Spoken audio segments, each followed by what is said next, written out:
ਗੁਰੂ ਪ੍ਰਸਾਦ ਸੰਗਤ ਜੀ, ਅੱਜ ਮੈਂ ਆਪ ਨੂੰ ਫਿਰ ਲੁਧਿਆਣੇ ਦੇ ਵਿੱਚ ਚੱਲ ਰਹੇ ਬਰਾਬਰ ਭਾਈਵਾਲਤਾ ਦੇ ਅੰਦੋਲਨ ਦੇ ਵਿੱਚ ਸ਼ਾਮਲ ਹੋਣ ਦੇ ਲਈ ਲੈ ਕੇ ਆਇਆ ਹਾਂ।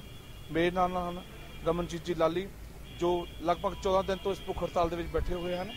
ਤੇ ਮੈਂ ਇਹਨਾਂ ਦੇ ਕੋਲ ਦੋ ਸਵਾਲ ਪੁੱਛਦਾ ਹਾਂ ਕਿ ਅੱਜ 14 ਦਿਨ ਹੋ ਗਏ ਭੁੱਖ ਹੜਤਾਲ ਤੇ ਬੈਠਿਆਂ ਨੂੰ।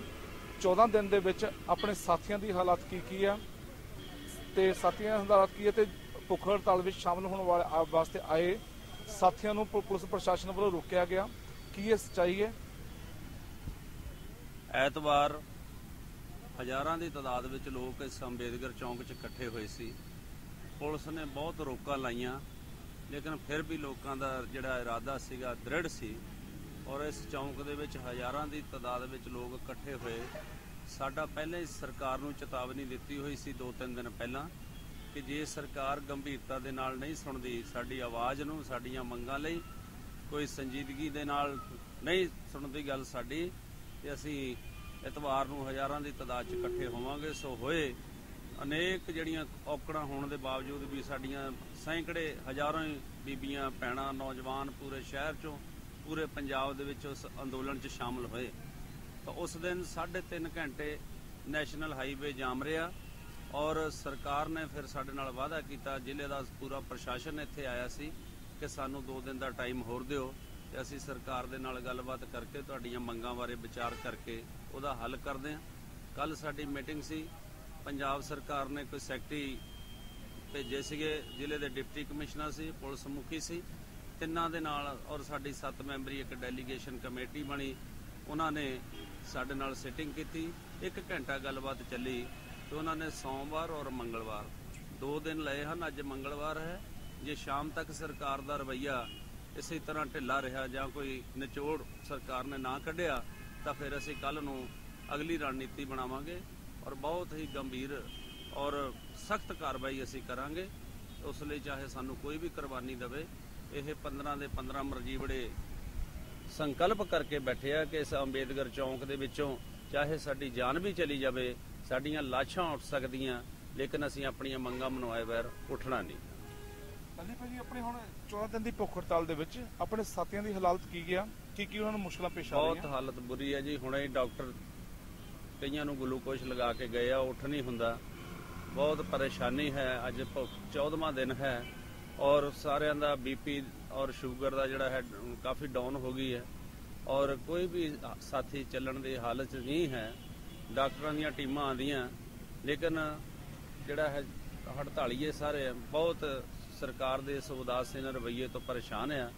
ਲੇਕਿਨ ਜਿਹੜੀ ਹੁਣ ਅੱਗੇ ਆਉਣ ਵਾਲੀ ਲੜਾਈ ਹੈ ਉਹ ਸਰਕਾਰ ਕੋਲੋਂ ਸੰਭਾਲੀ ਨਹੀਂ ਜਾਣੀ। ਪੂਰੇ ਪੰਜਾਬ ਦੇ ਵਿੱਚ ਇਸ ਅੰਦੋਲਨ ਦੀ ਅੱਗ ਜਿਹੜੀ ਹੈ ਫੈਲ ਚੁੱਕੀ ਹੈ ਔਰ ਜੇ ਸਰਕਾਰ ਨੇ 1-2 ਦਿਨਾਂ ਦੇ ਵਿੱਚ ਕੋਈ ਗੰਭੀਰ ਰਿਜ਼ਲਟ ਨਾ ਕੱਢਿਆ, ਕੋਈ ਸਿੱਟਾ ਨਾ ਕੱਢਿਆ ਗੱਲਬਾਤ ਰਾਹੀਂ, ਤਾਂ ਇਹ ਜਿਹੜਾ ਹੈ ਅੰਦੋਲਨ ਪੂਰੇ ਪੰਜਾਬ ਦੇ ਵਿੱਚ ਸੜਕਾਂ ਤੇ ਲੋਕ ਆਣਗੇ। ਇਸ ਦੀ ਜ਼ਿੰਮੇਵਾਰੀ ਪੰਜਾਬ ਸਰਕਾਰ ਦੀ ਹੋਊਗੀ। ਆਪ ਦੀ ਅਗਲੇ ਅੰਦੋਲਨ ਦੀ ਕੀ ਰੂਪਰੇਖਾ ਹੈ?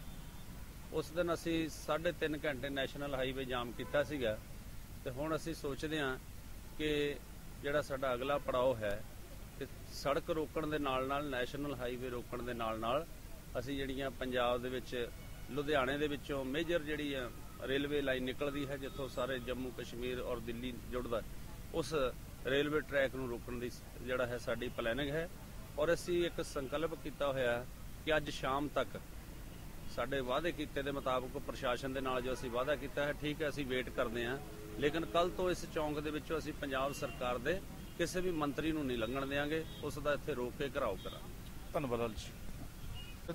ਗੁਰੂ ਪ੍ਰਸਾਦ ਸੰਗਤ ਜੀ, ਹੁਣ ਮੇਰੇ ਨਾਲ ਹਨ ਵਿਸ਼ਵ ਦਲਿਤ ਪ੍ਰੀਸ਼ਦ ਦੀ ਮੈਂਬਰ ਵਿਦਿਆ ਗੌਤਮ ਜੀ। ਮੈਂ ਇਹਨਾਂ ਤੋਂ ਪੁੱਛਦਾ ਹਾਂ ਅੱਜ ਦੇ ਆਪਣੇ ਅੰਦੋਲਨ ਦੀ ਰੂਪਰੇਖਾ ਕੀ ਹੈ ਤੇ ਹੁਣ ਤੱਕ ਜੋ ਪ੍ਰਾਪਤੀਆਂ हैं ਉਹ पूरी विश्व में दसो जी। हमारे आंदोलन की जो अब तक की प्राप्तियां हैं, हमने सीएम से भी मुलाकात करी थी, जिसमें सीएम ने मुलाकात में हमें अपनी जितनी भी हमारी मांगे हैं और विशेष मांग हिस्सेदारी वाली मांग, उसको लेकर के उन्होंने आश्वासन दिया था कि हम 2-1 दिन में इस पर कुछ विशेष करेंगे।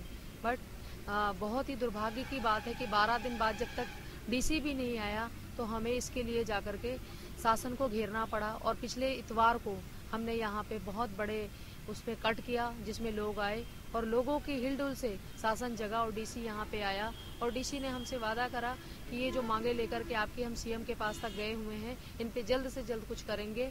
और फिर कल हम इसको इन्हीं मांगों को लेकर के चंडीगढ़ से डेलीगेशन आया और उसमें भी हमने यही कहा कि आप इन मांगों को लेकर कितने सीरियस है। तो उन्होंने यही हमसे वादा करा है कि इन मांगों को लेकर के बहुत विस्तार पूर्वक सरकार में चर्चा चल रही है और बहुत जल्दी इसमें कोई निर्णय होगा। क्योंकि होशियारपुर में जो हमने रोशन ग्राउंड में भूख हड़ताल करी थी, उसका जो 6 महीने का वक्त पूरा हो जाने के बाद हमारा सिर्फ सरकार से एक ही सवाल था कि आपने हमें 6 महीने में क्या करके दिया है, उसका जवाब दीजिए।